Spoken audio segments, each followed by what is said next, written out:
기초생활보장 제도는 재산 및 소득 기준에 맞고 근로 능력이 없는 분들이라면 받을 수가 있습니다. 그러나 생각보다 그 기준이 까다로워서 자세한 내용을 알지 못하는 분들이 상당히 많이 계시는데요. 많은 분들이 궁금해하시는 게 나도 기초생활수급자에 해당될까? 또 기초수급비를 받으면 얼마나 받을 수 있나 하는 것인데요. 올해는 작년과 달라진 기준들이 꽤 있기 때문에 하나씩 짚어드리겠습니다. 몰라서 놓치는 경우가 없도록 오늘 영상 끝까지 시청해주세요. 기초생활보장제도는 소득 인정액이 급여별 선정 기준 이하인 가구를 대상으로 시행되고 있어요. 여기서 급여라는 것은 가구 규모별로 수급자가 받을 수 있는 비용을 이야기하는데요. 우리가 잘 알고 있는 기초수급비, 즉 급여의 종류는 4가지가 있는데요. 이처럼 이 급여의 항목별로 받을 수 있는 급여가 조금씩 달라서 미리 알아두시면 도움이 되실 겁니다. 사실 기초생활보장제도라는 게 있다는 건 알고 있었지만 내가 이에 해당되는지 또 어떻게 받을 수 있는지 잘 몰라서 신청하지 못하는 분들도 많이 계세요. 오늘 영상을 참고하셔서 내가 해당된다면 꼭 신청해 지원받으세요. 우선 가장 많이 궁금해하실 이 급여들을 얼마나 지원받을 수 있는지 기초수급비에 대해 알아볼게요. 기초수급비에 대해 알려면 기존 중위소득이라는 것에 대해 이해해야 합니다. 정부가 매년 전체 가구의 중간에 위치하는 가구의 소득을 정하는데 이것을 통해 기초수급비가 결정돼요. 쉽게 말해 이것이 수급비를 정해주는 기준이다 라고 생각하시면 됩니다. 2023년 기준 중위소득은 작년 대비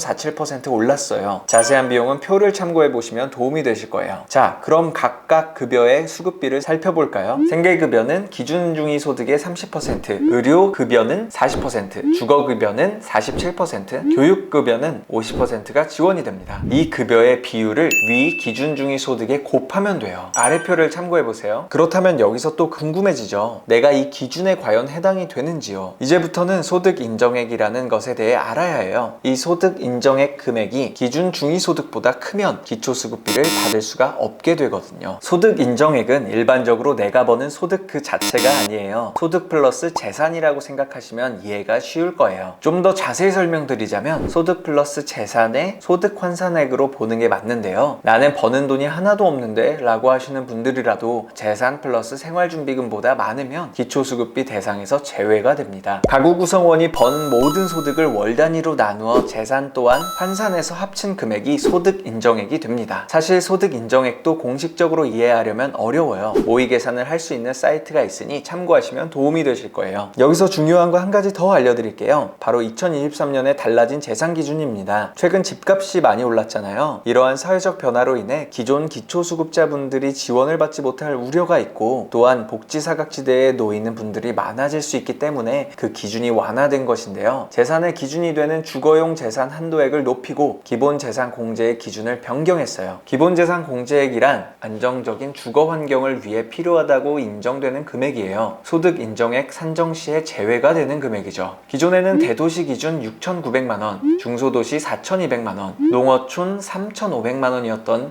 이 기준이 2023년부터는 지역별로 상승되었습니다. 이처럼요. 주거용 재산 한도액이란 주거용 재산으로 인정해주는 한도액인데요. 수급자의 주거용 자산이 기준 금액을 초과하면 그 금액에 대해 재산 환산율 1.04%가 아닌 일반 재산 환산율 4.17%를 적용하게 돼요. 한도액 변경은 그림의 표를 참고해주세요. 어렵게 느껴지실 수 있는데요. 쉽게 정리하자면 집값 상승에 따라 지역별로 재산 중 주거에 대한 부분의 기준을 높였다 라고 생각하시면 됩니다. 그래서 작년 집값 상승으로 기초수급비를 받지 못했던 분들이 다시 올해는 지원을 받을 수 있도록 일부 확대가 되었습니다. 그러니 작년에 탈락하신 분들이라도 꼭 다시 이 기준을 체크해 보셔야 해요. 그럼 각 급여 항목에 대한 지원을 좀 더 자세히 알아볼게요. 생계급여부터 설명드리자면 생계급여란 생활하는 데 필요한 비용을 현금으로 지원받는 겁니다. 부양 의무자 여부와 관계없이 소득 인정액이 기준 중위 소득보다 적으면 받을 수 있어요. 주거급여란 말 그대로 주거를 하는데 드는 비용을 지원해 주는 건데요. 세입자에게는 주거비를, 집을 가지고 있는 사람에게는 수리비를 지원해 주게 되죠. 한 가지 알아두셔야 할 점은 이 비용은 생활비로 쓸 수가 없어요. 주거를 하는 부분에 있어서만 가능하다는 것 기억해 두셔야 합니다. 의료급여는 생계급여나 주거급여처럼 매달 받는 게 아니라 병원에 갔을 때 지원을 받는 비용이에요. 다른 사람에 비해 치료비나 약값을 감면받는다 라고 생각하시면 됩니다. 비급여 항목이 아닌 급여 항목에만 해당이 되고요. 근로소득,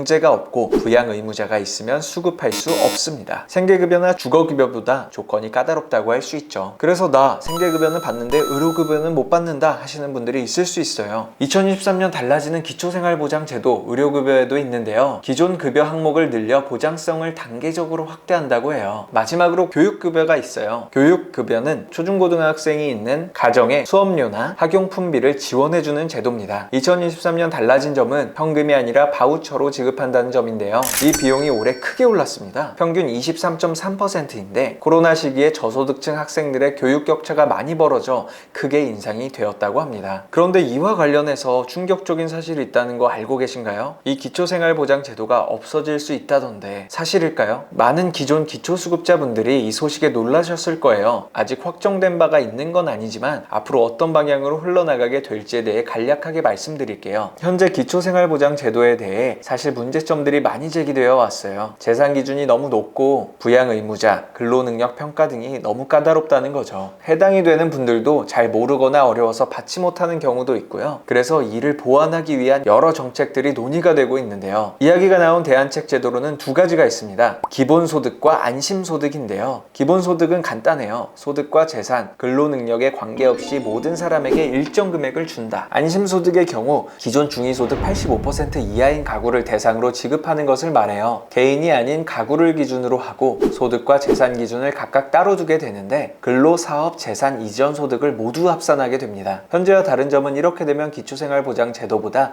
그 기준이 낮아져 기존의 복지 혜택을 받지 못했던 사람들에게 확장, 대상자가 많아진다는 거고요. 현재 소득 환산액으로 수급자 여부를 심사하지만 소득과 재산만 가지고 안심소득 기준을 산정하기 때문에 내가 일을 해서 소득이 있느냐와 관계없이 지원을 받을 수 있습니다. 현재 이 제도는 서울시에서 작년 7월부터 500가구를 대상으로 시범 시행 중이에요. 이 제도는 해외에서도 시행된 바 없어서 그 사업 성과가 주목을 받고 있습니다. 시범 시행이 되고 있는 만큼 앞으로 그 효과와 보완 대책 등을 잘 마련해서 꼭 필요한 분들 누구나 복지 혜택을 누릴 수 있게 되길 바랍니다. 오늘은 어렵게만 느껴졌던 기초생활보장제도, 기초수급비에 대해 알아보았어요. 달라진 점이 있는 만큼 꼼꼼하게 체크해보시고 지원받으세요. 이상 장생TV였습니다.